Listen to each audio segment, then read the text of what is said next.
Good morning sa lahat ng grade 11. Pagkatapos po ng exam, nandito na naman po ako. And we are now going to talk about social relationships. Social relationships, of course, there is what we call a social psychology and which involves social interactions. Kapag sinabi natin social interactions, we generally relate to one another. Lahat naman po tayo whether whatever culture you have, we generally relate to one another due to the following elements. There are only 6 elements in which the book has given. And of course, the first 3 is rather negative, and the second, the 4 to 5, the 4 to 6 is a lot better. It's positive. Number 1, of course, is prejudice. Numbers 2 is aggression, conflict, attraction, altruism, and peacemaking. This in general is so-called social relations. Let's talk about the prejudice first. It is an unjustifiable attitude. Usually, it's negative towards a group of people and its members.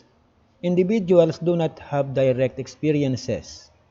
Hindi nila naranasan yon or personal reasons why they prejudice. Wala naman silang dahilan, wala silang naging experience kung bakit may prejudice sila sa isang grupo ng mga tao o sa isang tao.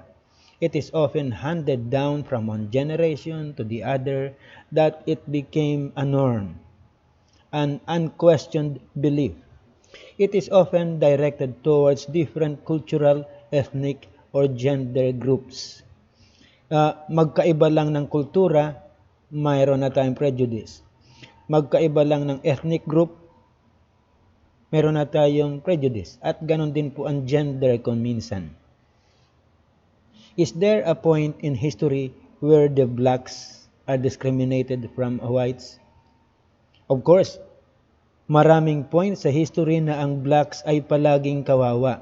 If we are going to look at the US history and African history, sabi nga ng isang negrong pastor na kilala ko, they often cry kapag napag-uusapan ang pagkaalipin ng kanilang mga ninuno. Because there is a point in history where the blacks are discriminated upon by the whites. Despite our cries for cultural sensitivities and the presence of non-discriminatory laws, ang dami ng batas laban sa discrimination, indigenous people such as the Lumads and the Aitas are still being seen by the majority as inferior. Medyo mababa ang pagtingin ng mga tagapatag sa kanila. Women are still considered as second-class citizens. Now, prejudice arise from social inequalities, and it proliferates because of the powerful role of the society in shaping how we view things. Yun po ang kadalasang nangyayari. Now, let's talk about the aggression, the biology of aggression. Aggression can be any physical or verbal behavior intended to hurt or destroy. Yun po ang pinaka-intention nun, pinaka-objective. It's either that you will hurt, mananakit ka, or talagang wawasakin mo na. It may be one relatively out of hostility. It may be done, relatively out of hostility or proactively as a calculated means to an end. Gusto mong tapusin ang isang bagay, usually we do aggression. There are 3 biological influences on aggressive behavior. Tatlong biological. Biological, namamana sa lahi po ito. Nasa biology natin, nasa katawan natin. Letter A is genetic influences. Nasa genes po natin na minsan, or shall I say, kadalasan po, nagiging aggressive tayo. Sociology points out that it is an innate mechanism of humans in order to survive. Para siya mabuhay, nagiging aggressive siya. Ganon din po naman ako. Neural influences ang letter B. Some centers of our brain, especially the limbic system or amygdala kung tawagin nila, and the frontal lobe, yung noo natin, are intimately involved with aggression. Yun po ang isa sa dahilan sa utak natin yon. And then, letter C, biochemical influences, where animals with diminished amount of, meron pong naging parang experiment dito, na animals with diminished amount of testosterone, yung castration po, become docile, and if injected with testosterone, also increases in female hyenas. So, therefore, kapag nalagyan sila ng testosterone, yung mga boys na hayop, nagiging aggressive sila. Yun po ang nangyayari. So, tatlo po, genetics, nasa lahi natin halos ng mga tao maging aggressive. Nasa neural, kung minsan nasa isip, and the third is biochemical. Now, psychology of aggression, dealing with aversive events. Studies in which animals and human experience unpleasant events reveal that those made miserable also make others miserable. Ngayon ang nangyayari po, yung pong sinasabi dito ay yun pong ibang tao o hayop na nakakaranas ng kalupitan, dumarating ang araw, sila naman ay nagiging malupit din sa iba.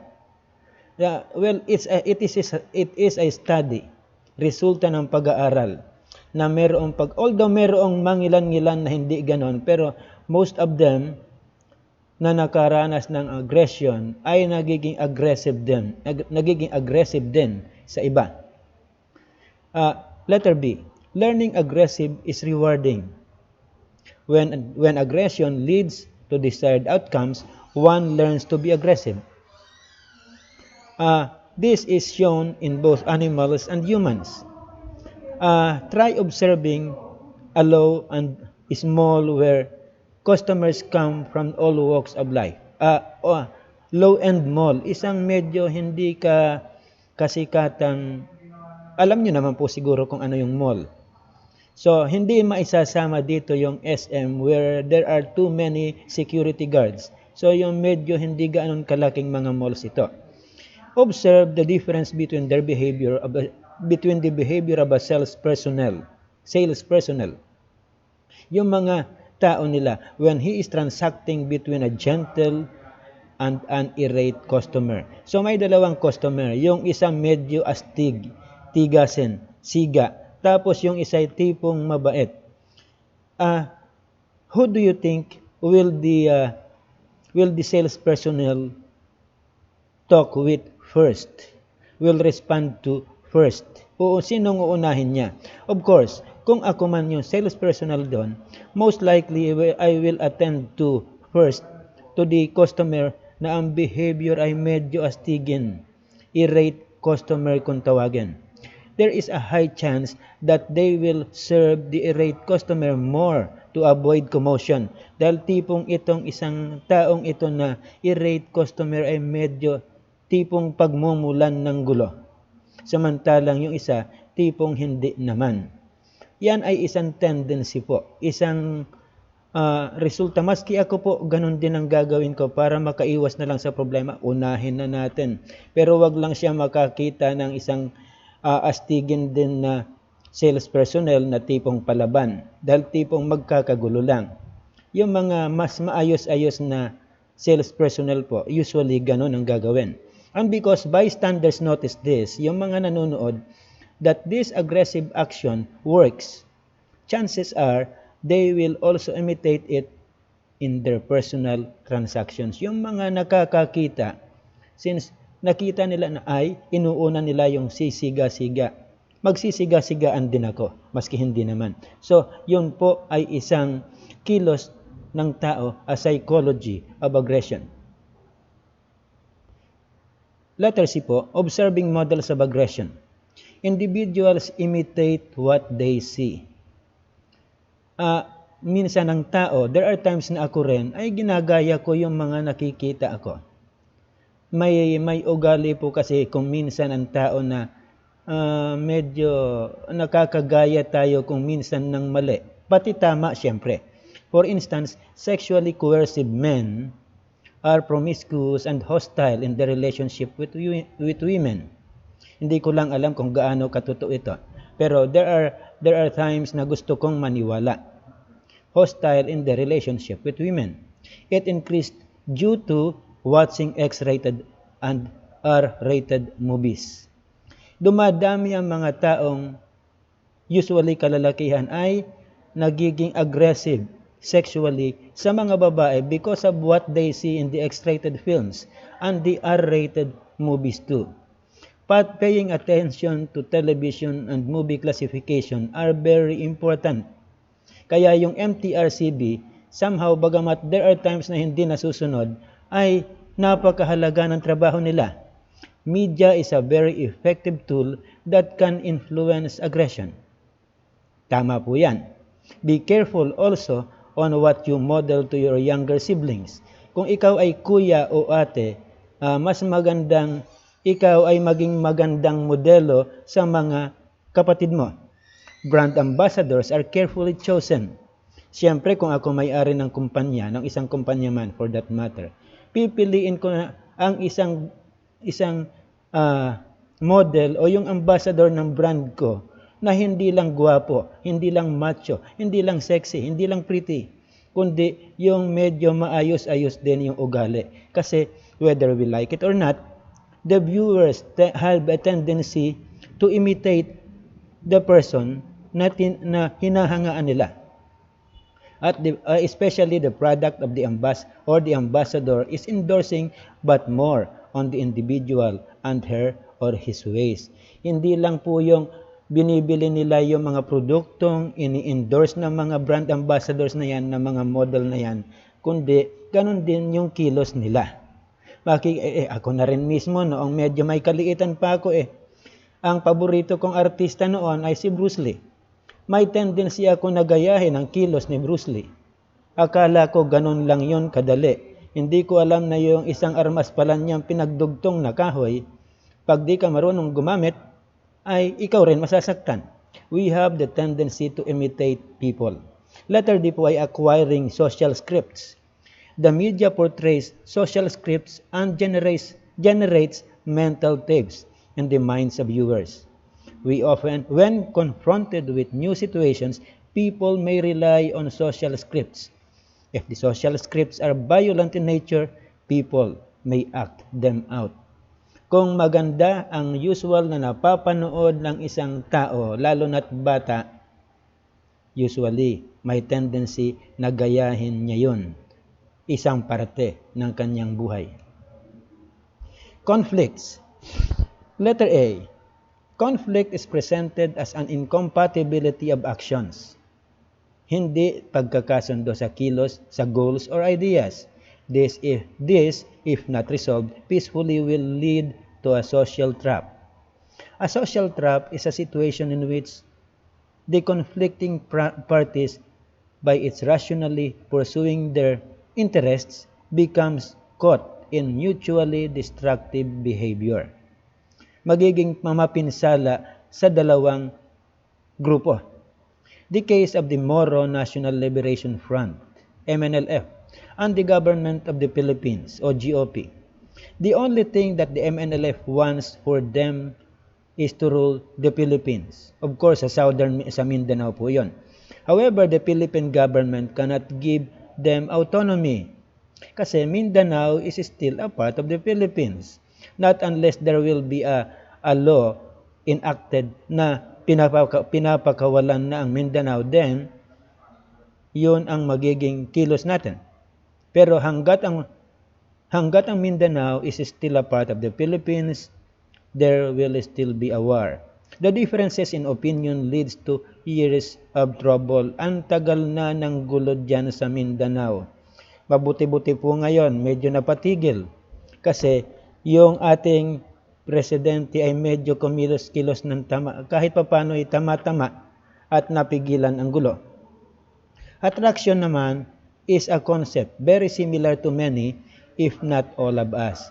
In its proper context, attraction is defined as a force acting mutually between particles of matter, tending to draw them together and resisting their separation. Ngayon, kapag meron tayong tinatawag na attraction, usually parang magnet yan na ang attraction kapag magnet, hahanap talaga ng paraan para magkadikit at hindi para maghiwalay, tending to draw them together and resisting their separation. Yun po ang attraction. Parang magnet lang. 5 factors of attraction. Of course, that's part 1. First, proximity. Nearness is a powerful predictor of attraction. Kapag madalas kayong magkalapit, yan. Exposure to someone or something breeds liking. Medyo hindi may iwasan na magkagusto somehow, sometime, and it is not unusual if you befriend your classmate. Hindi naman nakakapagtaka kung kaibiganin mo kaklase mo, di po ba? Because it is them that you are always in contact with. Palagi kayong magkatabi, kaya kailangan meron kang magiging kaibigan dyan, a lady or a gentleman. And letter B po, reciprocal liking. Most likely, you are going to like persons who like you. Sino ba naman ang tao na gugustuhin mong maging kaibigan ng taong ayaw sa'yo? You are more likely to join a group that accepts you rather than with people who consider you an outcast. Meron naman kasi mga tao din na ayaw kang maging kaibigan. Isama nyo na ako. Merong ilang mga tao na I do not want to be their friend.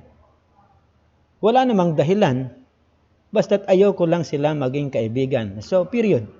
And meron din, alam ko rin na ganun sa ibang tao. There is a reciprocal liking or a reciprocal disliking. Now, letter C is similarity. Similar views of individual causes a bond of attraction to strengthen. Kapag meron kayong pagkakapareho ng gusto, then usually magsasama-sama kayo. Now, liking through association. Conditioning can play a part in attraction. Yung conditioning po. There is a chance that you are going to consider a suitor, isang manliligaw, who possesses some behavior na katulad ng tatay mo. Kung minsan kasi ang tatay natin, hinahangaan natin sa isang kilos nila. Halimbawa, si tatay responsable. Ang tendency is gusto mo rin ng isang lalaking responsable. Mga ganon. When you idolize him or a brother or somebody you look up to. Ngayon, merong hindi maiiwasan at ito yung tinatawag na physical attractiveness. Pinaka-natural sa atin ngayon. Maraming tao ang physical attractiveness ang gusto.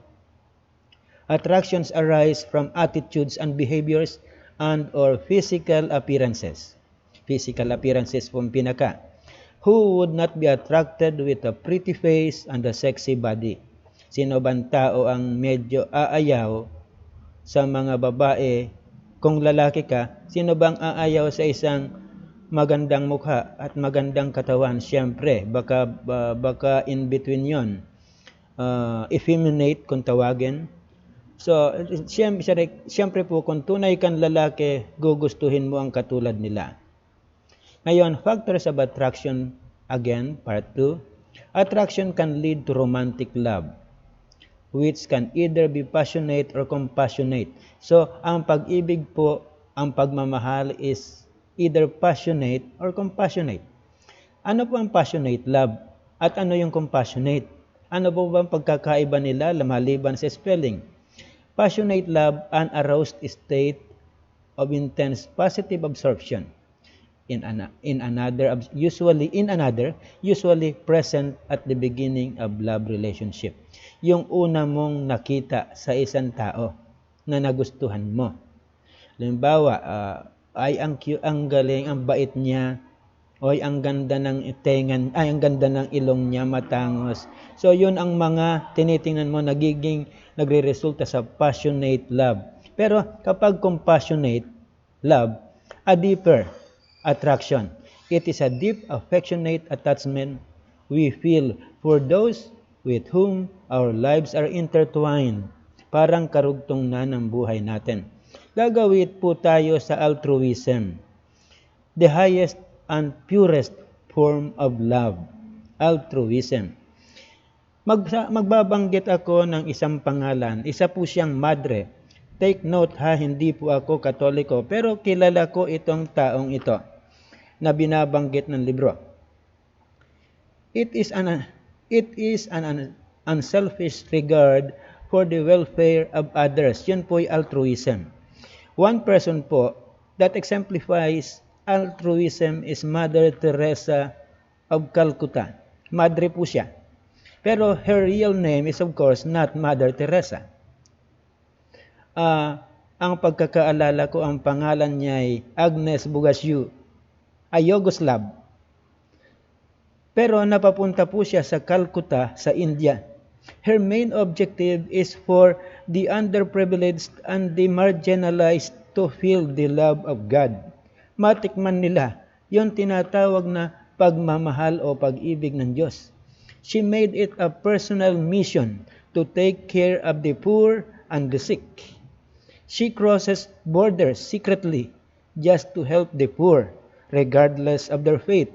By the way, isang grupo lang po, isang organisasyon lang po ang alam ko na kakayanin mag-cross borders ng mga bansa. It's either the Red Cross or the Red Crescent. Pwede silang maglabas-masok sa isang bansa even without a passport. Pero itong si Agnes Bugasiu, si Mother Teresa ay ginagawa ito even secretly para makatulong sa mahihirap. Now, by the way, she was given the Nobel Prize for Peace in recognition of her work in bringing help to suffering humanity. Yun po ang tinatawag nating altruism. Walang kapalit, no ifs, no buts. Magbibigay siya ng tulong dahil mahal niya ang mga tao. At yan na po ang huli nating paksa. May karugtong pa po yan, pero sa ngayon, pupunta po muna tayo sa home activity. Read pages 58 to 59 and answer the following questions. What are the 11 different areas of sociology? Now, number 2, why are the following considered as a major research and appreciation in the field of psychology?